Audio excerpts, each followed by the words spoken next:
Hello everyone, welcome to Nepal online school. स्वागत छ यहाँहरू सबैजनालाई नेपाल अनलाइन स्कुलको युट्युब च्यानलमा। आज हामी कक्षा 11को सामाजिक अध्ययन तथा जीवनोपयोगी शिक्षाको इकाइ 1मा पर्ने सामाजिक अध्ययन तथा जीवनोपयोगी शिक्षाको अवधारणा र त्यो इकाइभित्र रहेको पाठ 3मा पर्ने सामाजिक अध्ययनका सिप र जीवनोपयोगी सिपको अवधारणाको बारेमा यो भिडियोमा चर्चा गर्दैछौँ। र हामीलाई थाहा छ सामाजिक अध्ययन भन्ने बित्तिकै समाजसँग सम्बन्धित विषयवस्तु र अध्ययन भन्ने बित्तिकै समाज र मानिससँग सम्बन्धित विषयहरूको विभिन्न पक्षहरूको खोजी तथा अध्ययन गर्नु हो भनेर हामीले बुझ्न सक्छौँ।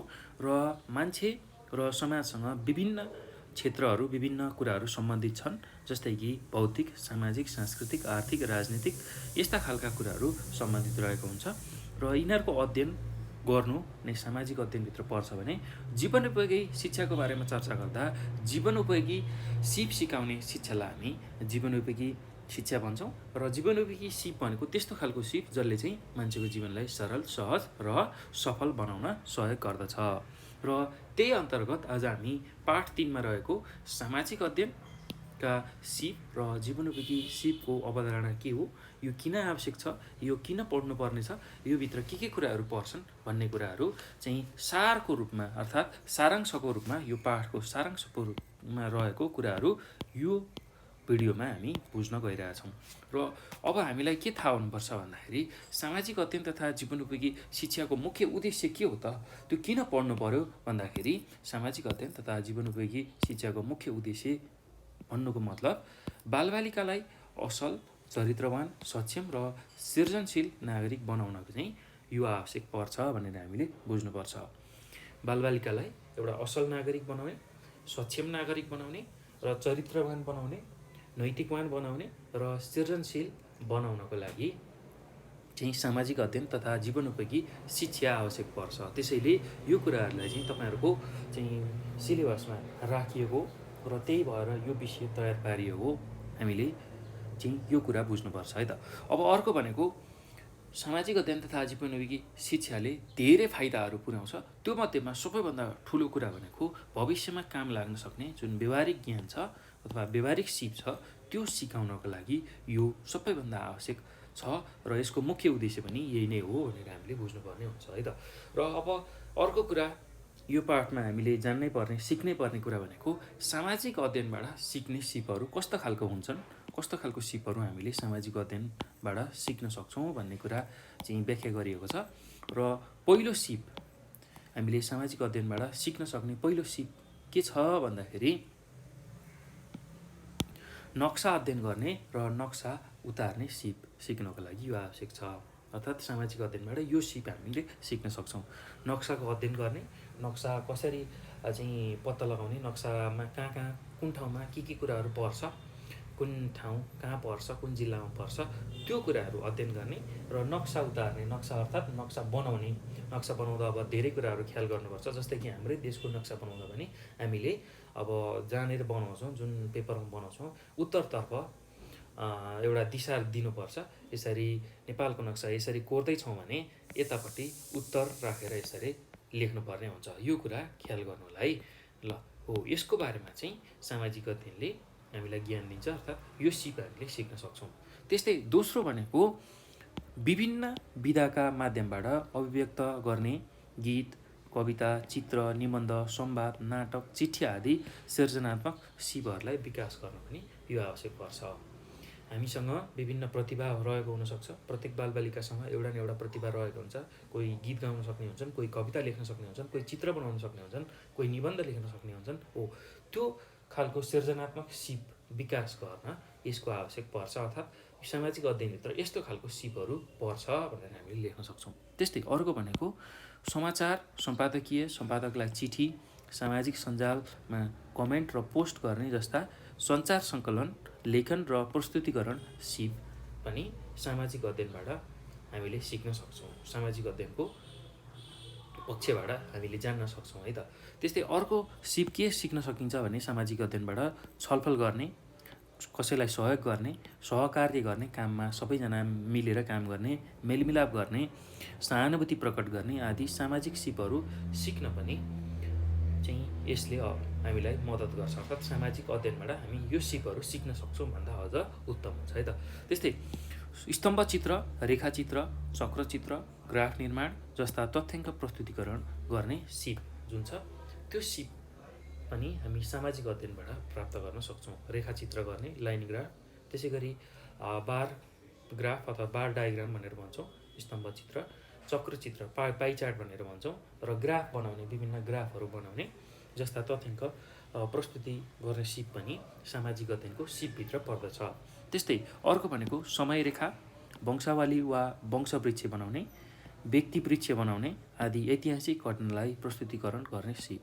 इतिहासमा घटेका घटनाहरूलाई चाहिँ देखाउनको लागि हामीले समयरेखा, त्यसै गरी वंशावली वा वंशवृक्ष, व्यक्तिवृक्ष जस्ता सिपहरू चाहिँ व्यक्त गर्न सक्छौँ। अर्थात् यो सिपहरू पनि सामाजिक अध्ययनभित्र आउँछन्।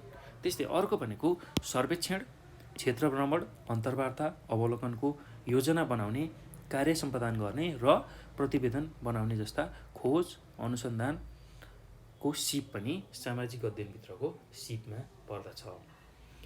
कुनै ठाउँको भ्रमण गर्नु पऱ्यो, त्यो क्षेत्र अवलोकन गर्ने, त्यहाँभित्र चाहिँ सर्वे गर्ने, कस्तो खालको कुराहरू देखिन्छ त्यसलाई चाहिँ हामीले सङ्कलन गर्ने र त्यही अनुसारको चाहिँ कार्यक्रम सम्पादन गर्ने, कस्तो खालको योजना बनाएर चाहिँ त्यहाँ चल्दाखेरि त्यहाँको विकास हुन्छ, त्यहाँको उन्नति हुन्छ भन्ने कुरा पनि यही कुराभित्र पर्दछ, यही सिपभित्र पर्दछ, सामाजिक अध्ययनको सिपभित्र पर्दछ।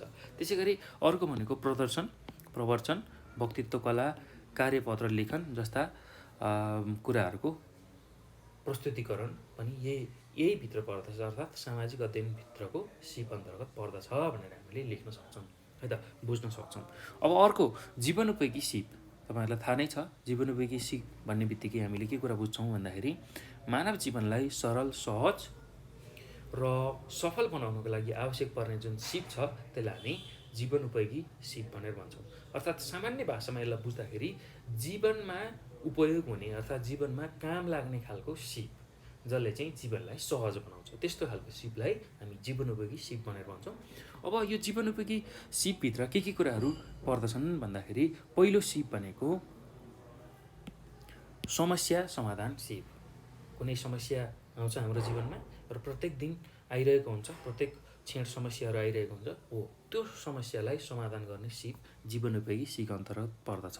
त्यस्तै दोस्रो भनेको सूचना प्रविधिको सिप, जुन हामीले अहिले हाम्रो सूचना प्रविधिको युगमा छौँ हामी, टेक्नोलोजीको चाहिँ चरम विकासको फेजमा छौँ हामी, हो यही समयमा चाहिँ सूचना प्रविधिको सिप हामीसँग हुनुपर्छ। मोबाइल चलाउनेदेखि लिएर चाहिँ आइप्याड, त्यसै गरी कम्प्युटर चलाउने, कम्प्युटरका विभिन्न प्रोग्रामहरू गर्न सक्ने, त्यसबाट सबै कुराहरू गर्न सक्ने सिस्टम आइसकेको हुँदा त्यो बारेमा हामी जानकार हुनुपर्छ, अर्थात् त्यो सिप पनि हामीमा हुनुपर्छ भन्ने कुरा हामीले यसमा बुझ्नुपर्छ है त। त्यस्तै अर्को भनेको समालोचनात्मक सिप, अर्थात् समालोचनात्मक सोचाइ, अर्थात् सहज रूपमा चाहिँ हामीले एउटा हाम्रो सोच्ने शैली छ, कुनै पनि कुरामा नअल्झेर, अर्थात् भन्नुको मतलब जस्तो छ त्यही अनुसार चाहिँ चिन्तन गर्न सक्ने, प्रष्ट चिन्तन गर्न सक्ने त्यो खालको सिप पनि यही जीवनोपयोगी सिपभित्र अन्तर्गत पर्दछ। त्यस्तै अर्को भनेको सहभागिता र छलफल गर्ने सिप, कुनै पनि काममा सहभागी हुने र त्यसमा छलफल गर्ने, त्यसलाई कसरी राम्रो बनाउन सकिन्छ भन्ने सिप पनि जीवनोपयोगी सिप अन्तर्गत पर्दछ। त्यस्तै अन्तर्वैयक्तिक सिप पनि यही अन्तर्गत पर्दछ। मान्छेको व्यक्तित्व अथवा मान्छेभित्रको रहेको जुन व्यक्तित्व छ त्यसलाई कसरी उजागर गर्ने भन्ने कुरा पनि यही अन्तर्गत पर्दछ, अर्थात् जीवनोपयोगी सिप अन्तर्गत पर्दछ। त्यस्तै संवेग व्यवस्थापन सिप, मान्छेमा उत्पन्न हुने जुन रिस, राग, द्वेष, घृणा, खुसी, उमङ्ग हो त्यसलाई व्यवस्थापन गर्ने सिप पनि जीवनोपयोगी सिप अन्तर्गत पर्दछ। त्यस्तै अर्को भनेको सञ्चार सिप, मान्छेसँग कसरी चाहिँ एकअर्कामा कम्युनिकेट हुने, मान्छेसँग कसरी चाहिँ घुलमिल हुने, सञ्चारको कसरी चाहिँ सबैभन्दा सही सदुपयोग गर्ने त्यो सिप पनि चाहिँ यही जीवनोपयोगी सिपभित्र पर्दछ। त्यस्तै अर्को भनेको सहकार्य सिप, कुनै पनि काम गर्दाखेरि मिलेर कसरी कार्य गर्ने त्यो सिप पनि यही अन्तर्गत पर्दछ, जीवनोपयोगी सिप अन्तर्गत पर्दछ। त्यस्तै जीवनोपयोगी सिप अन्तर्गत अध्ययन सिप, कुनै कुराको बारेमा अध्ययन गर्ने, अनुसन्धान गर्ने कुरा यही सिपमा पर्दछ। त्यस्तै अर्को भनेको सृजनात्मक सिप, मान्छेले चाहिँ नयाँ नयाँ सिर्जना गर्न सक्ने जुन क्षमता हुन्छ हो त्यो क्षमता र त्यस्तो खालको सिप पनि यही जीवनोपयोगी सिप अन्तर्गत पर्दछ। त्यस्तै अर्को भनेको तनाव व्यवस्थापन सिप, मान्छेको हर क्षण अर्थात् हर समय मान्छेलाई तनाव हुनसक्छ, कुनै पनि परिस्थिति वा उसको सोचाइ अनुसार चाहिँ उसलाई तनाव हुने गर्छ, त्यो तनावलाई कसरी व्यवस्थापन गर्ने भन्ने कुरा पनि यही जीवनोपयोगी सिपमा आउँछ। र अर्को भनेको निर्णय निर्माण सिप, अर्थात् कुनै कुराको डिसिजन लिनु पऱ्यो, कुनै कुरा सही हो वा गलत हो छुट्याउनु पऱ्यो भने यो जीवनोपयोगी सिप आवश्यक पर्छ। यसको चाहिँ हामीलाई ठुलो महत्त्व हुन्छ भन्ने कुरा हामीले यो पाठमा चाहिँ सारको रूपमा बुझ्नुपर्ने हुन्छ है त। ल अब यो